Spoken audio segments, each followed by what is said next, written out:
I want to welcome you all to the Michigan Nature Association's Michigan Nature at Home virtual speaker series. We're so glad you all are joining us tonight from the safety and comfort of home. My name is Lauren Ross. I am the Communications and Events Coordinator for the Michigan Nature Association. It is the oldest land conservancy in the state of Michigan, with a network of more than 180 nature sanctuaries throughout the state. We protect habitat for rare, threatened, and endangered species from the Ohio-Indiana border to the tip of the Keweenaw Peninsula.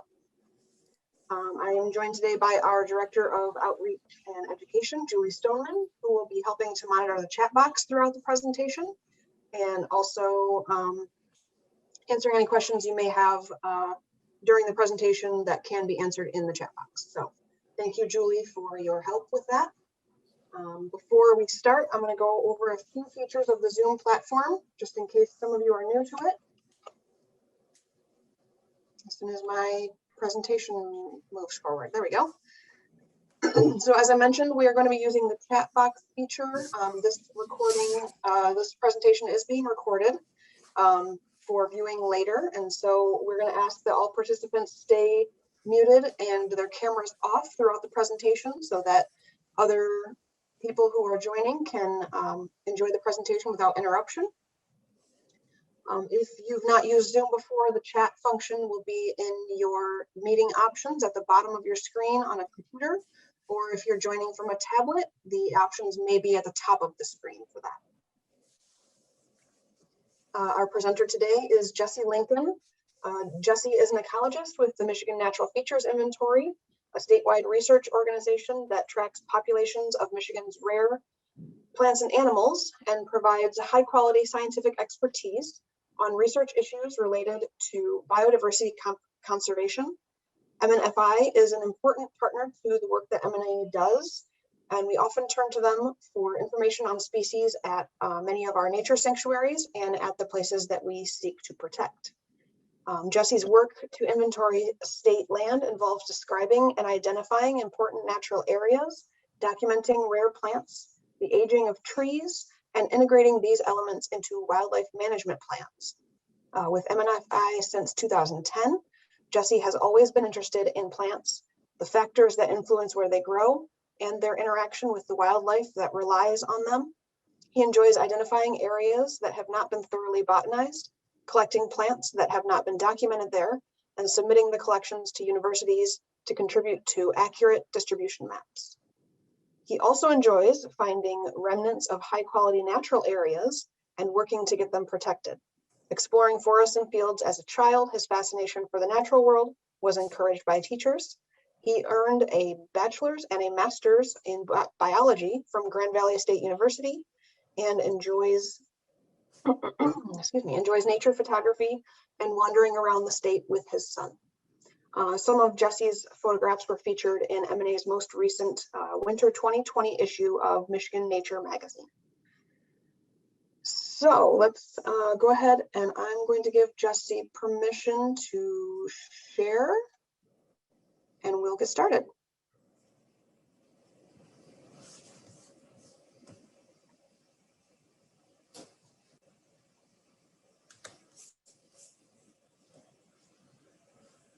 How's it going? How's it working?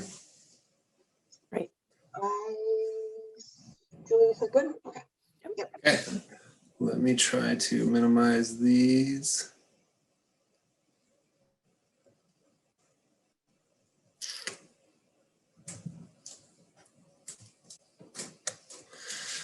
Okay. Well, I am very happy to be here.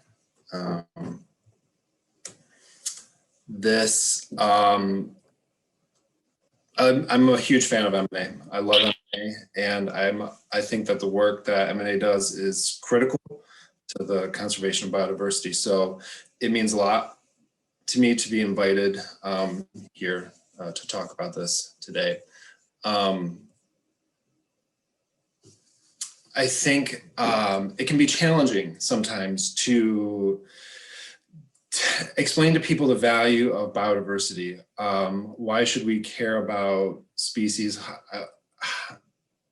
how do we inspire people to take interest in sort of the plight of our wild areas? And I'm reminded of a quote that one of my coworkers, Josh Cohen, says a lot.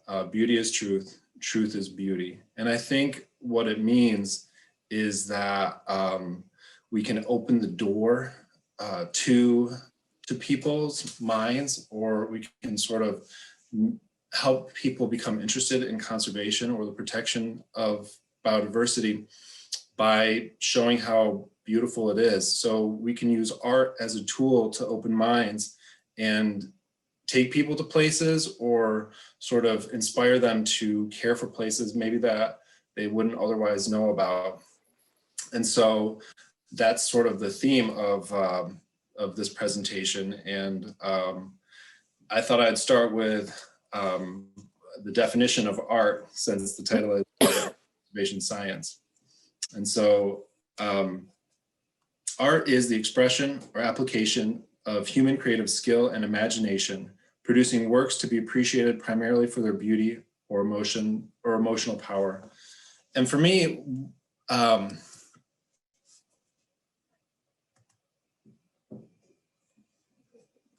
it's not advancing. For me, one of the definitions, or sort of the ideas around art that a friend of mine came up with as I was describing this talk, is the ability to notice the details that give authenticity to form. And that's really what I strive for in the art that I try to produce, or the photographs that I share, or things that I write. How do we show the authentic angle of a place to inspire? And I really try to use my photography to evoke different feelings. So a deep sense of place,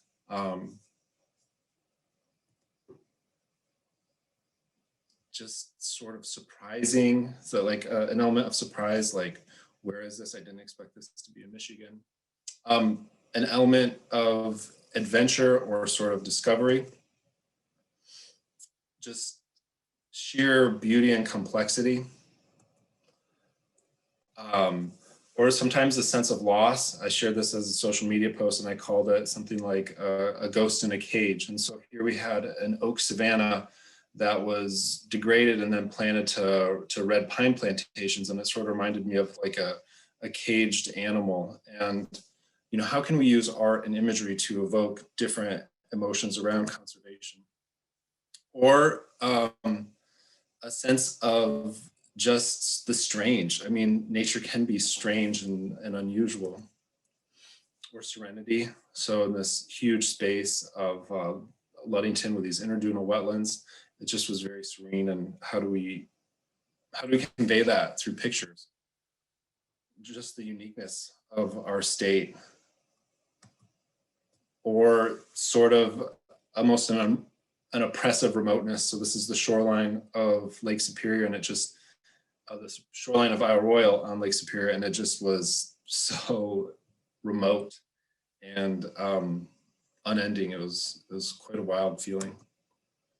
Or just the perfect beauty of it. A sense, trying to evoke a sense that things have changed, that, you know, things aren't like they used to be. So here's a stump from the logging era, and the trees that are there today are 100 years old in this forest, and they're maybe a third the diameter. And it's just a sense that, you know, things aren't like they used to be. And I think that's an important message. And I also like to try to convey a sense of mystery, so that you see an image and you want to know more. Where is this? What is even going on there? How did you get there? How do I get there? I think good photography, good art, sort of like leaves some sort of like emotional residue. Like it leaves something with the viewer. So that's what I aim for in a lot of what I share. I broke this talk on art up into 4 sections, just sort of 4 stories that are based on how I've tried to be more artful in in my work and try to use art as a tool or a central part of my work to be better. The first, so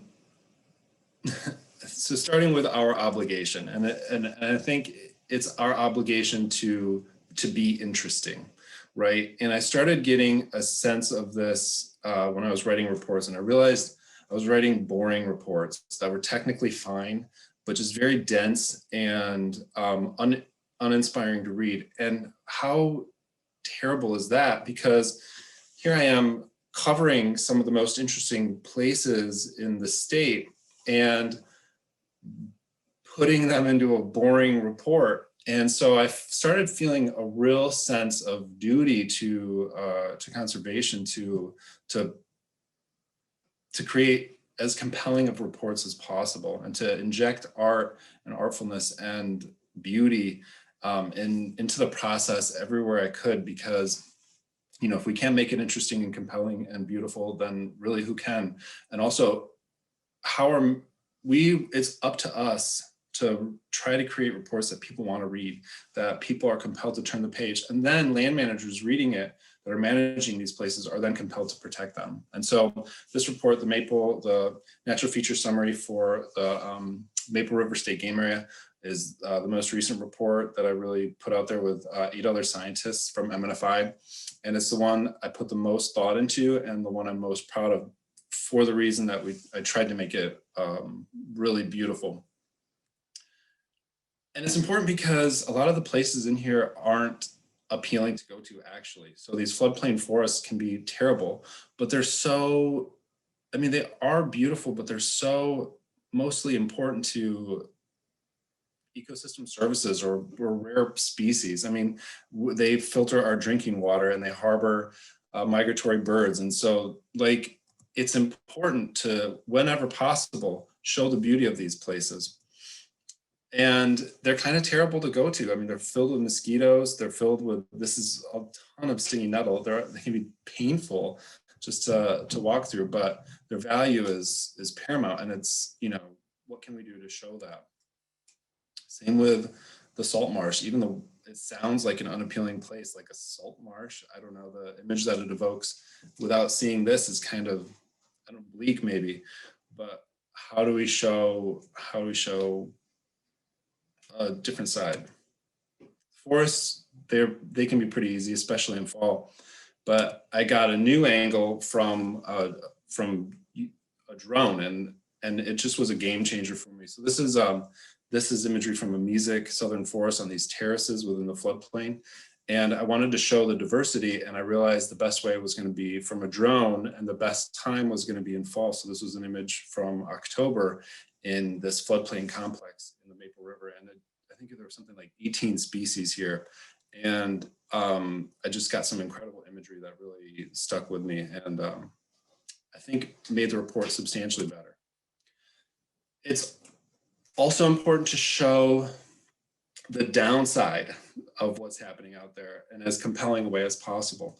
So this is the effects of the emerald ash borer, which is now, like, this might be very difficult to discern now. These trees have, since 2017, when I took this picture, these trees have probably fallen. And so the canopy closed back up and the extent of the loss obscured. But it's important to, when we can, show what's happening and even try to make that bleakness beautiful also. Aaron Kortenhoven, a coworker of mine, is also an amazing photographer. And he took a lot of pictures of birds, and I tried to incorporate those as often as possible, just because they're so stunning. And it's really added a lot to these reports. Indigo bunting, bald eagle, cerulean warbler. His shots are absolutely amazing. I love blowing them up and putting them on walls. It's just really incredible. And I tried to extend this sort of philosophy to maps. because the setting of these places can be really stunning and part of the story also. So here's the Maple River State Game Area, largely occupying the outwash channel for the river, but the geomorphology extends so far beyond that immediate location to a much broader landscape. So here we can see Saginaw Bay at the top, and this blue zone is where the glacier, which was retreating kind of back into the bay, paused and created a proglacial lake, and it would release sort of these massive floodwaters that would carve out the Maple River outwash channel. And you can see it, and it's so beautiful in this map. But you can also see this channel up in the thumb, where the weight of the glacier had actually pushed the crust so far down that Lake Erie drained through the Cass River and then out in front of the glacier, and then drained through the Maple River, which drained into Lake Michigan. And then that drained out through Chicago to the Mississippi. So there was this sort of continuous pathway from here all the way to the Mississippi. And that's so interesting, and it's so compelling. And you can see it in these really detailed geomorphology maps that were made by our GIS expert, Helen Anander. So to me, all of this is to support the notion that we have an obligation to be compelling. We have sometimes just one chance to get it right, to communicate to a manager like the value of these places. And I think we need to do whatever we can to have readable, compelling, and interesting reports that are filled with art. And I love the process, and it's been really fascinating and really rewarding to me. The second sort of chapter is about Heartwood Pines, and Heartwood Pines is kind of an easy one if you want to talk art, because first of all, everybody knows it, right? So it's not some obscure place. If you grew up in Michigan, chances are you've at least heard of it and sort of kind of been exposed to the mystery around it. Ooh, Heartwood Pines, the last old growth. So it's got this kind of inertia all on its own. And it also just happens to be very photogenic. But I've never really seen any pictures of old growth from a drone. So this year when I was surveying parts of Heartwood Pines, I was determined to get my drone up over that old growth. And what I found was just so interesting. The amount of coarse woody debris, all the standing dead trees, the spacing between the trees, the way they kind of seem to be working together, the tall with sort of the shorter trees and the spaces between, and just the complexity and the depth. It was just so fascinating to me, and unlike anything I'd ever seen. And it was just really rewarding to get some of these images.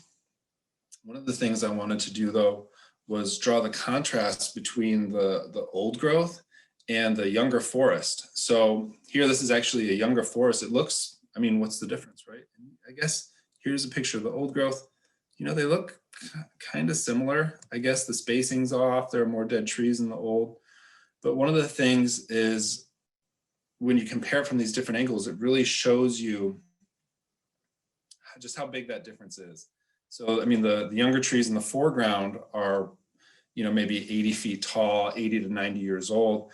And then the old growth in the background is probably pushing 150 feet and is 200 to 300 years old. So there's much more height, much more complexity, just totally different structure, and so much more interesting in the old forest.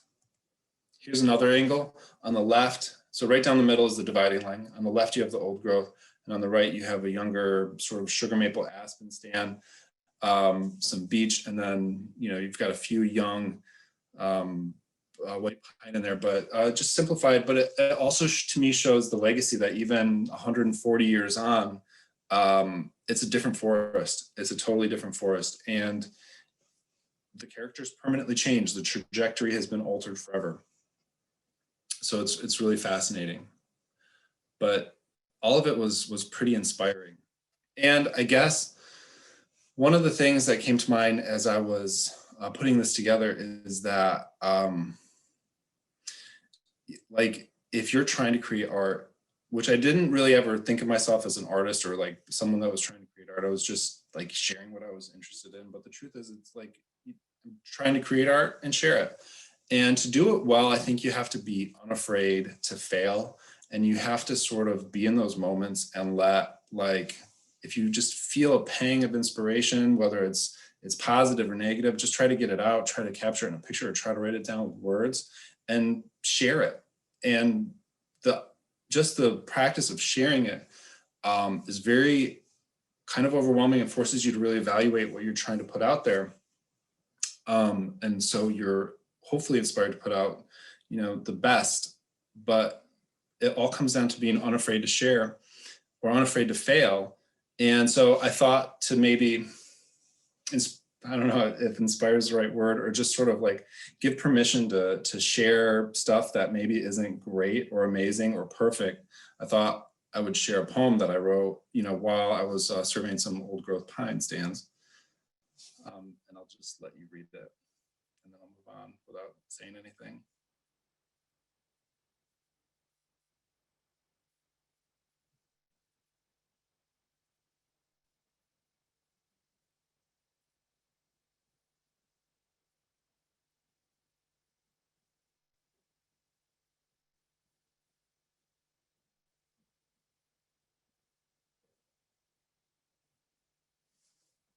So thank you.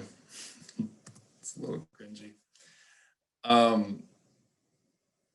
Gosh, the Heartwood Pines is so much more than that old growth, though. It's got this beautiful corridor along the east branch of the Osaba River. And one morning in October, I got there before sunrise to try to catch the tamaracks, which were just this stunning golden yellow. And it was absolutely magical with fog kind of rising between them. It was really quite beautiful and a little unexpected, since I had never really explored anything beyond the old growth. Just some absolutely wonderful images. I love this one, sort of like showing the reflection of the sky, and it seemed like a portal, like you were looking into a different world. And this, I don't know why exactly, but this was one of my favorite images of 2020. I absolutely love it. It was of Glory Lake. Kind of a cloudy day. I wasn't expecting to get any good shots, but it was my last night of being able to take drone shots, because I think I was leaving the next morning, and I just snapped this shot, and it was really, it's just really beautiful. It strikes me as very serene and peaceful, but you can see all the sort of differences in the natural community types, and it was a really lovely and rewarding shot.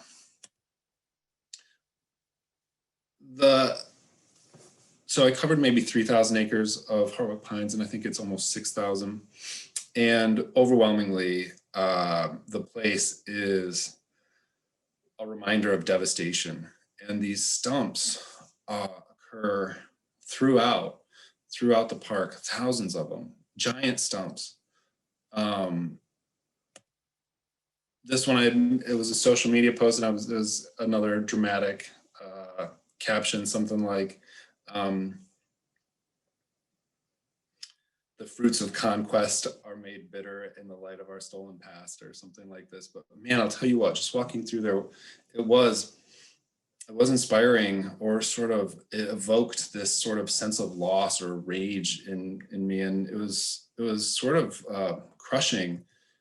Everywhere were just these stumps. But I started noticing that not all areas were the same. All these areas where the stumps were the same. There were some that the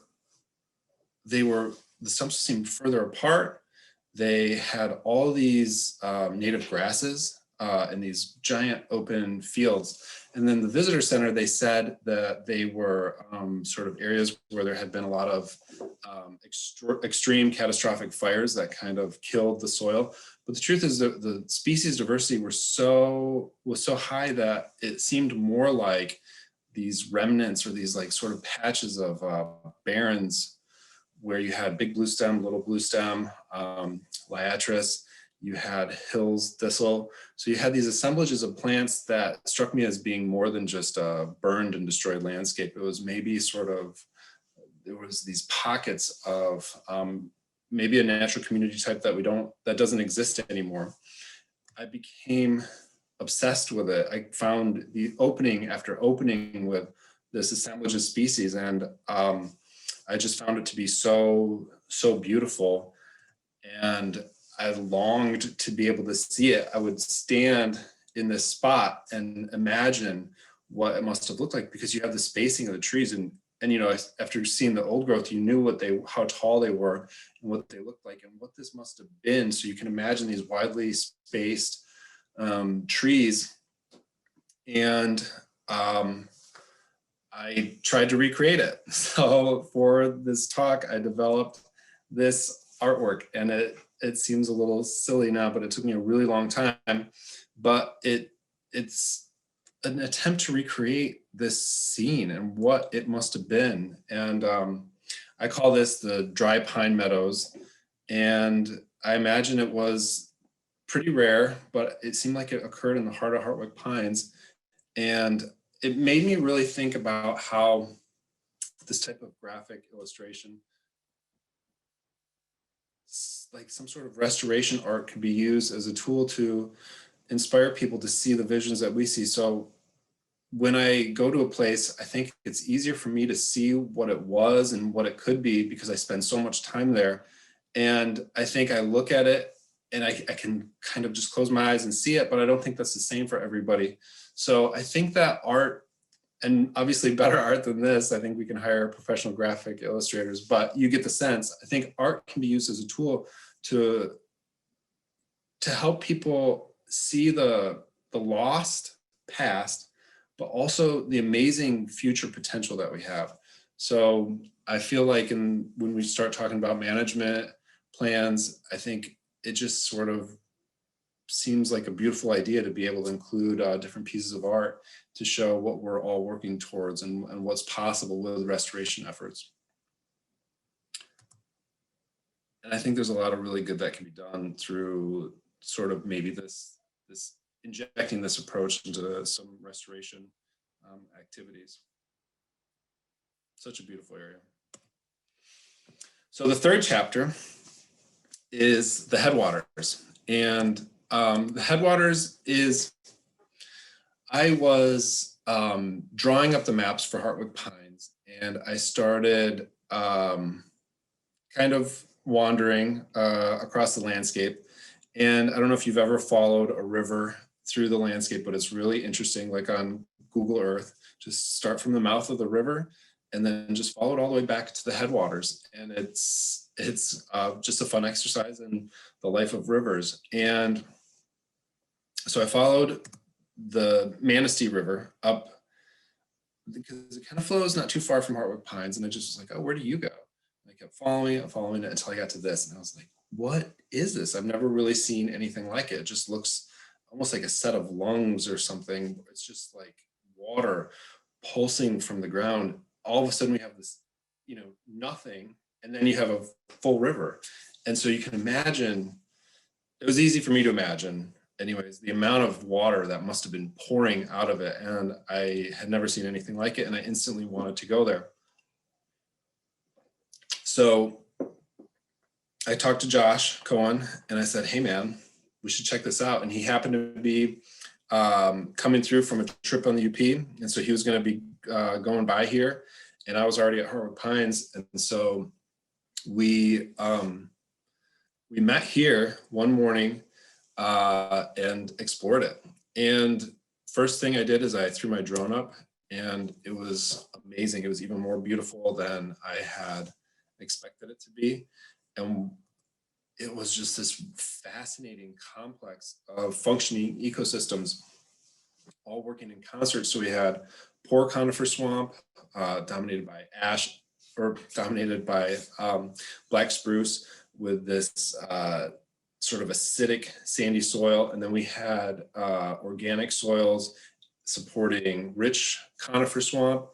And then those gave way to northern shrub thickets, or these alder thickets, which then would give way to these expansive northern wet meadows, and all being influenced by these incredible seeps, just like water pushing out of the ground, and beaver floodings throughout. And it was just a wild place where everything we could see in the purview of this drone was as you would fantasize about it being, just ideal and seemingly untouched.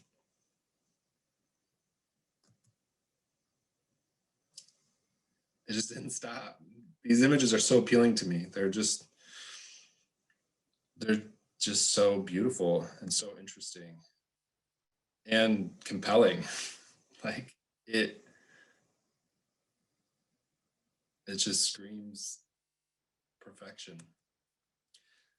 But we earned it. You know, we pushed through there. We surveyed this. It was wild. It was really, sometimes the stream bottoms were firm and sometimes they were soft and you'd sink up to your chest, and it was just really interesting.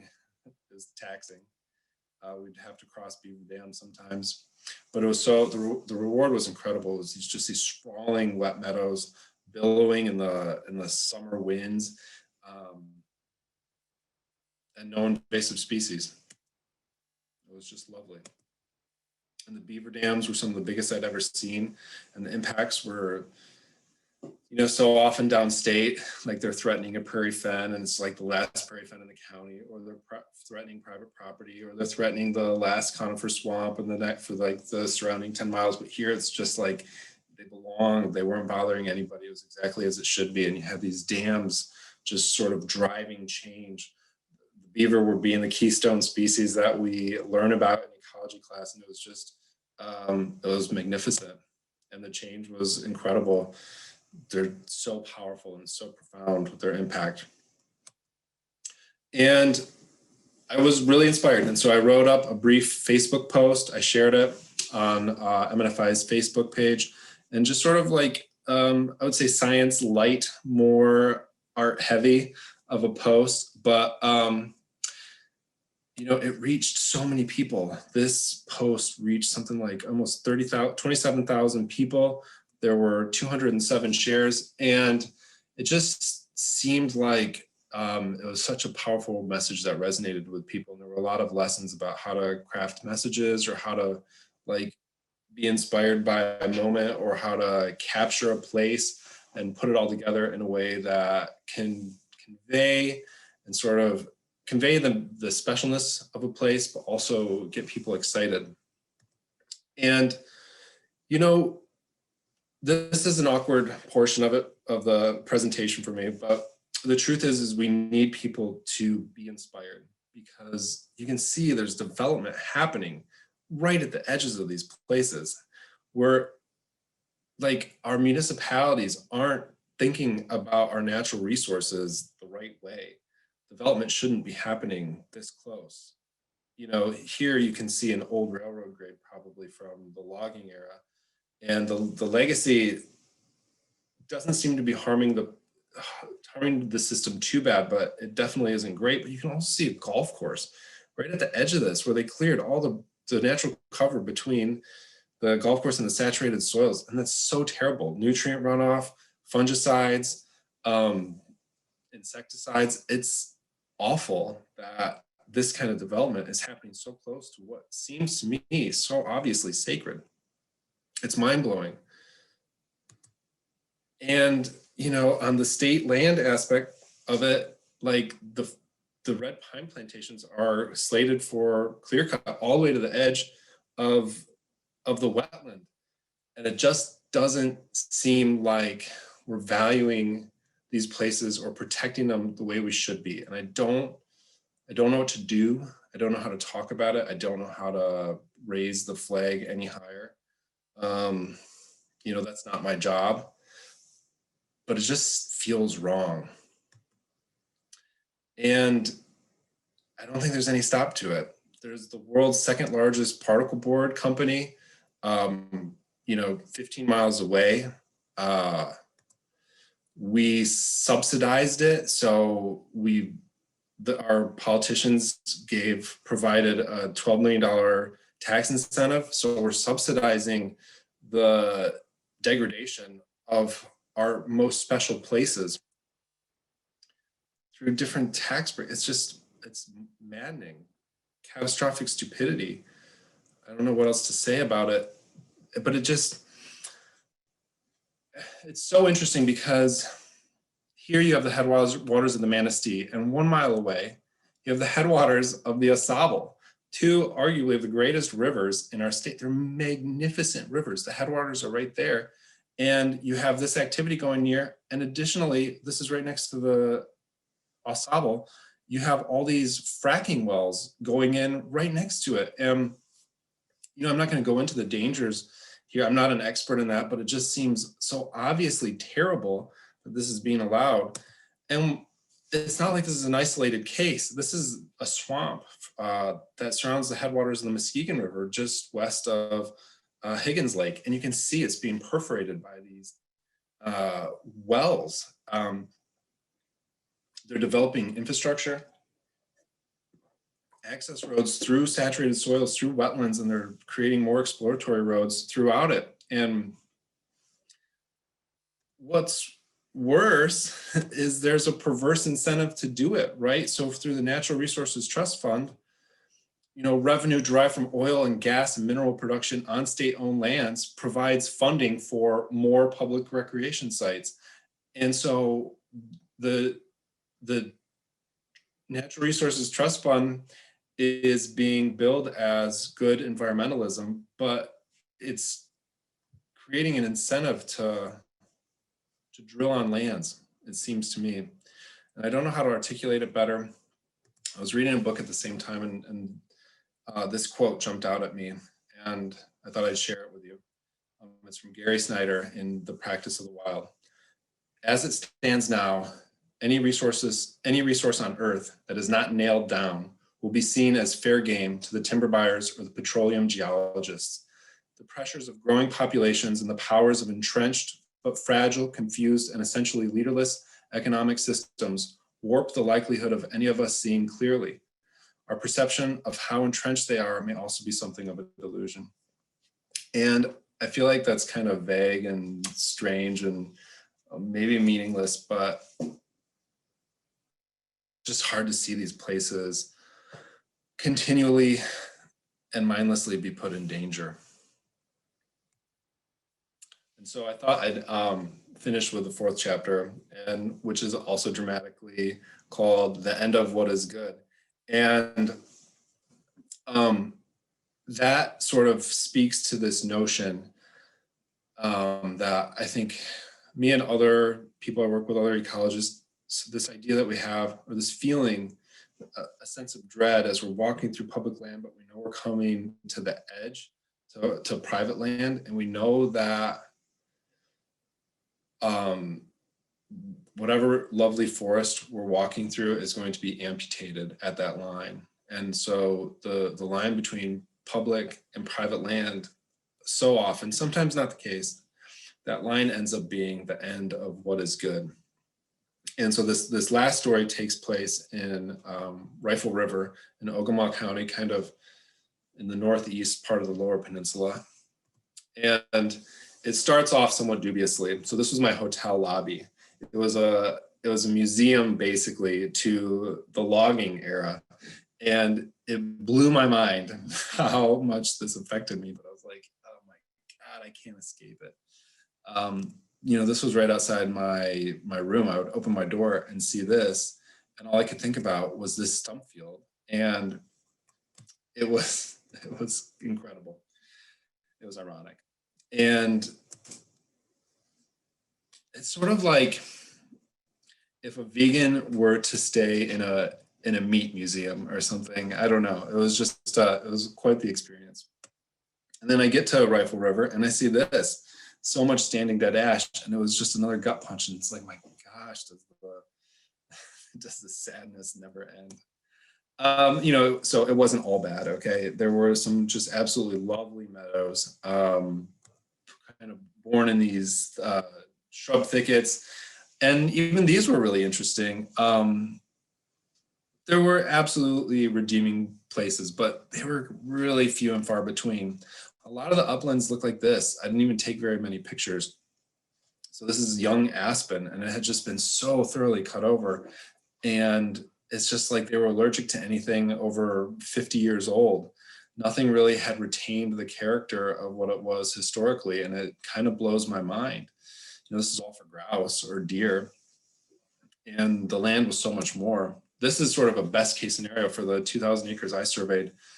As far as, the upland forest, it would be maybe 50-year-old red maple, aspen, fir, and, not much else. So I was complaining to one of my coworkers. I said, man, there's nothing really worth seeing, no place I want to spend time in and just absorb and sort of try to understand. And he said, you know what, you need to check this place out. And so he pointed me here to this 3-acre island surrounded by vast swamp. And he's like, you need to check that place out. And I did. And it was amazing. It was, 150-year-old pine forest. So it had been cut, but it was like the best second growth possible. Almost everything else, the vast majority of the rest of the uplands there was second or third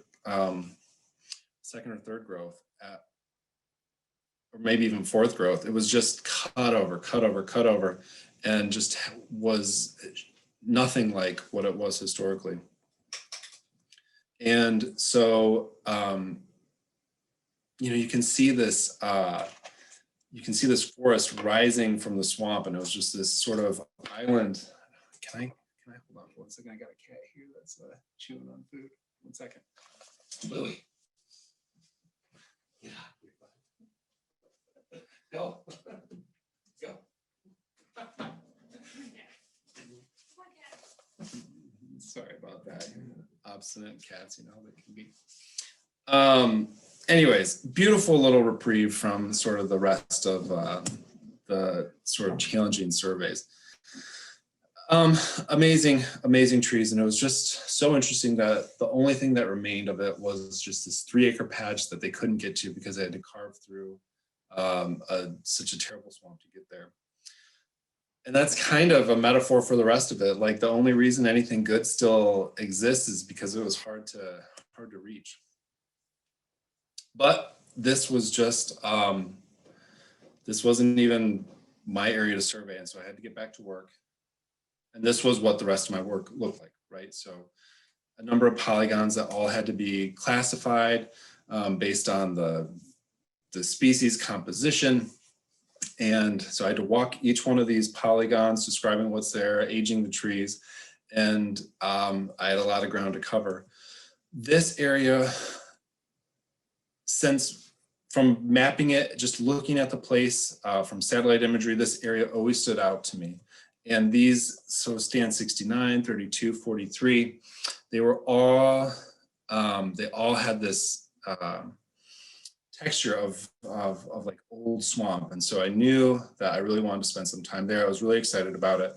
And I saw this area here along the property boundary. So on the left, we have public property, on the right, private. And I said, man, that looks like a really interesting wetland. But then, you see the boundary and you just get the sense that that's going to be the end of what is good. And I was going through the swamps and expecting to find this, so it looks fine, but it's all reed canary grass. And on the far edge, it's all narrowleaf cattail. And so often when we get to those wetlands on private property, that ends up being a lot of what we see. And so I'm walking through this beautiful poor conifer swamp and just taking my time, because I feel like what I'm going to come to is just the end of anything worth seeing. And I was just dreading it. And when I got there, I found this. And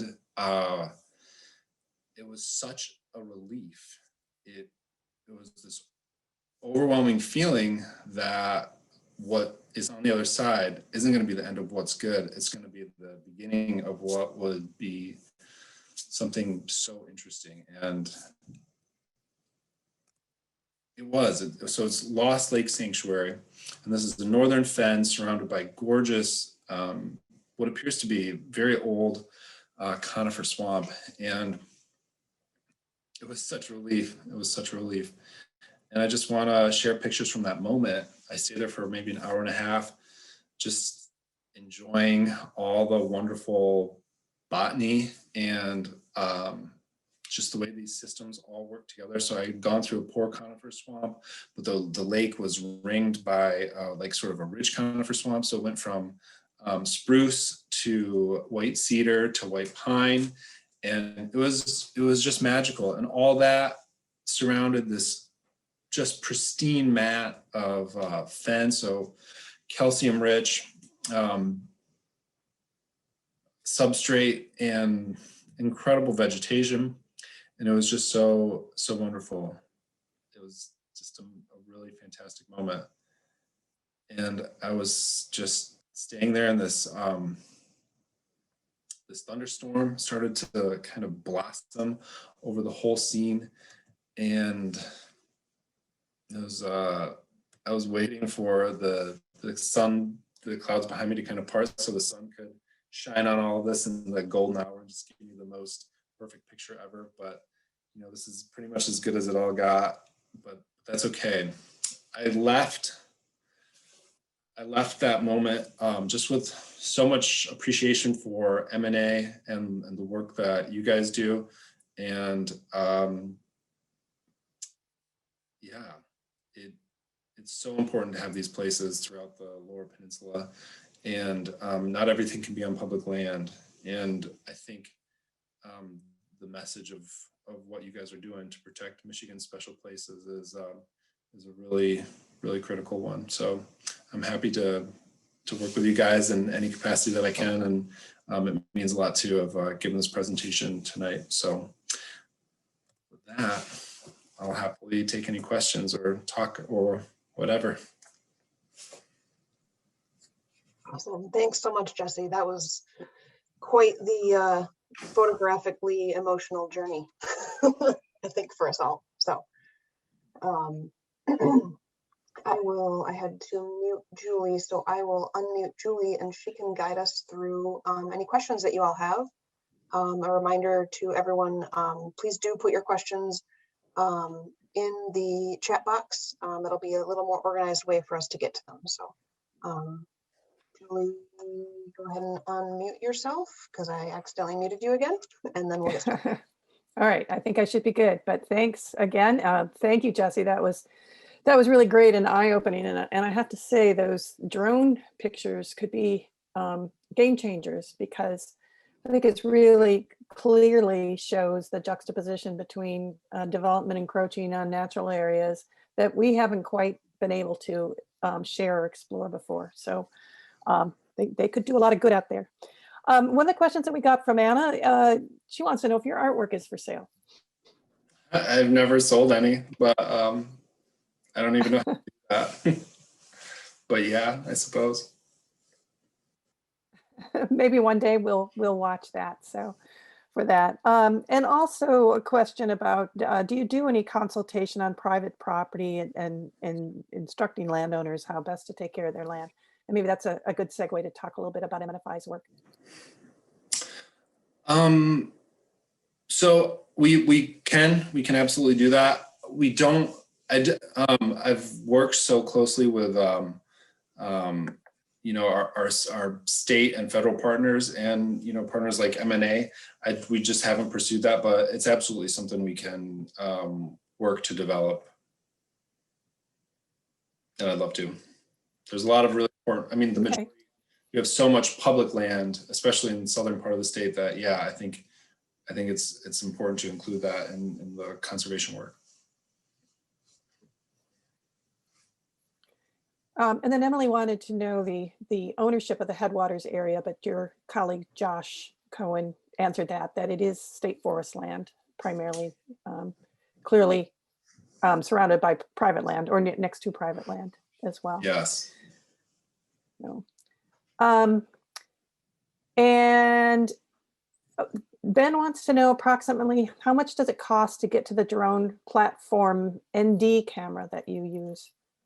Yeah, the drone and camera platform, I think, 2,500 bucks should get you just about everything you need.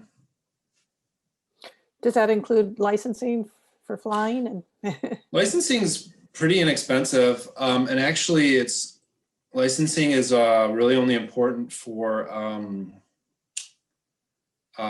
businesses or like institutions. So like just a private citizen doesn't need the same licensing that I need because I'm part of MSU Extension and MNFI. So it's actually more relaxed, but definitely look up the guidelines, do a little research, but yeah. So if you're going to sell it and be part of a business, you need to take different steps than if you're just doing it for fun. Okay. And then Rick would like to know if that colorful elevation map that you had earlier in the presentation, is that available online anywhere? So our reports are available online, and those are all on PDF. The reports are on PDF, which at least on the screens that I use can blow up to be pretty high quality. So yeah, and if not, you could email it to me. I'm sure I still have a PDF, and I'd happily share Helen's work. She is just fantastic with what she can do with maps. So yeah, anytime I can sort of share her work, I'd love to do it. So if somebody were looking for a full report of the Rifle River Rec area that you surveyed, you could find it online at mnfi.org. We didn't do an actual report for Rifle River. Okay. It was just a total inventory for the state, so they know what they had in every stand, but it's not the same kind of report like the Maple River report. That's a very thorough and detailed report that takes years and years to sort of survey for and develop. So different kind of level of work involved. Okay. And thanks, Josh Cohen, for putting up the right MNFI your website address there. Appreciate it. Logan wants to know, where are you most excited to go explore next? Would that be in Michigan, or do you have some other things to think about? Great question, Logan. We're doing some islands work this year on national wildlife refuges, and I'm very excited about that. Harbor Island near Drummond Island looks pretty cool. St. Martin Island, sort of between the Door and the Garden Peninsulas. Those places I'm pretty amped up. Also North and South Fox Island. So it's going to be a big year for islands, and I've never been to any of those, and I'm very excited for that. And Julie would like to know, is there a photographer who was or is an inspiration for you? No, I mean, to be honest, Aaron Courtney, he just seeing how his pictures sort of captivated people, like early on before I started really getting to landscape photography. So I don't know, is it weird to quote a friend, or like to name a friend and quote? Not at all. I'm not trained in photography. A lot of the pictures you saw that weren't the drone were my iPhone. I don't have any technical aptitude for it. I just sort of have an eye, and I feel like I can be put in the right place at the right time. But I never really learned much about photography or even really photographers. I mean, like I could say Ansel Adams, but that's kind of all I have. So I'd love to learn more. Honestly, I have a ton to learn, and would love to learn more about it. And I'm going to ask one of our attendees, Paul Messing, what year, he asked a question, what year and time of year did you go? And his question is sort of out of order, so I'm not sure what he's referring to. So Paul, if you could clarify what you were asking about in terms of year and time of year that you went. Rifle River Lost Lake is what he wanted. I think that was September. Everything had to be done by September, so it was I think mid-September. Stuff was just maybe starting to turn, like the red maples were really blushing, but everything still had their leaves on. So yeah, I think there were a few hard frosts up there. And what, besides the reports and besides even some social media, how else will you and MNFI be using your photography to help tell that story? Have you come up with any new plans or new ideas? Josh talked about, so Josh was the lead author of the Natural Communities of Michigan. And he was talking about doing a 10-year update with a lot more photography. So like drone images and just trying to make it, reflect a lot of the work that we've done lately. Also our website, we've really tried to reimagine, and I feel like websites are almost a thing of the past now, but we've spent a lot of time giving that a facelift. And then the next thing is story maps. So like sort of these educational tools that people can use and explore on their own. So we have a great person on our team, Courtney Ross. She started with AmeriCorps, and she's been doing a lot of good work with story maps and trying to incorporate that. Also, we've released videos, and a lot of those are from footage from the drone. We did one for Muskegon. That's, I don't know if that's available on our website, but it's available on YouTube. So I think if you search MNFI Muskegon, it's a 2-minute video that sort of shows the value of public lands and how they relate to ecosystem services, clean drinking water, healthy fisheries, recreation along the coastline. And so I think videos are, I've really enjoyed developing those. And I think they're handy, especially sort of in this pandemic mode where it seems like there's going to be a lot more digital interface to education. People are looking for sort of quick, small educational videos.